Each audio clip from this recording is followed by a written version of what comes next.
Hello everyone, welcome to tech Shilpo. তো বন্ধুরা, তোমরা যদি আরআরবি গ্রুপ ডি এর পরীক্ষার জন্য প্রস্তুতি নিচ্ছ বা চাকরি নিয়ে ইন্টারেস্ট আছো, তাহলে এই ভিডিও তোমার জন্য। আজ আমরা জানাবো যে আরআরবি গ্রুপ ডি পোস্টে কী কী কাজ করতে হয় আর এর দায়িত্বগুলো কী কী আছে। তো চলুন ভিডিওটা শুরু করি। প্রথমে আসি গ্রুপ ডির পোস্টগুলো। গ্রুপ ডি এর পোস্টের মধ্যে বিভিন্ন পোস্ট থাকে, যেরকম হচ্ছে track maintainer, helper, assistant pointmans, porter বা হামাল বা সুইপার কাম পোর্টার। এই পোস্টগুলো ইন্ডিয়ান রেলওয়ের জরুরি অংশ, আর প্রতিটি পোস্টের আলাদা আলাদা দায়িত্ব রয়েছে। এরপরে দেখা যাক আরআরবি গ্রুপ ডি পোস্টগুলিতে কী ধরনের কাজ করতে হয়। প্রথমে আসে ট্র্যাক মেনটেনার।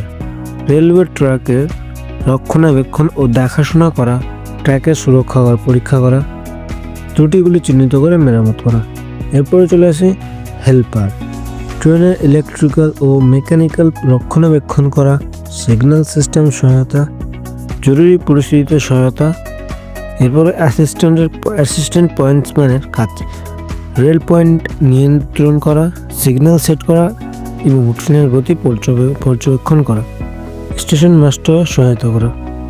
এরপরে পোর্টার বা হামাল, সুইপার কাম পোর্টার, যাত্রীদের লাগেজ বহন করা, স্টেশন পরিষ্কার পরিচ্ছন্নতা রাখা, যাত্রীদের গাইড করা। এরপর দেখা যাক চাকরি ও বেতন নিয়ে। আরআরবি গ্রুপ ডি চাকরির অনেক সুবিধা রয়েছে, যেমন স্থায়ী সরকারি চাকরি, প্রভিডেন্ট ফান্ড বা পিএফ এবং পেনশনের সুবিধা রয়েছে, বিনামূল্যে রেলওয়ে পাস রয়েছে, চিকিৎসার সুবিধা রয়েছে, মাসিক বেতন প্রায় 18,000 টাকা থেকে শুরু এবং অভিজ্ঞতার সাথে বেতন বৃদ্ধি পায়। আশা করি তোমরা বুঝতে পেরেছো যে আরআরবি গ্রুপ ডি চাকরিতে কী ধরনের কাজ করতে হয় আর তার দায়িত্ব কী। যদি তোমাদের আরও কোনো প্রশ্ন থাকে তাহলে কমেন্ট সেকশনে লিখে জানাও। এই ধরনের তথ্যপূর্ণ ভিডিও পেতে চ্যানেলটি সাবস্ক্রাইব করো এবং প্রতিটি ভিডিও লাইক করতে ভুলো না। ধন্যবাদ।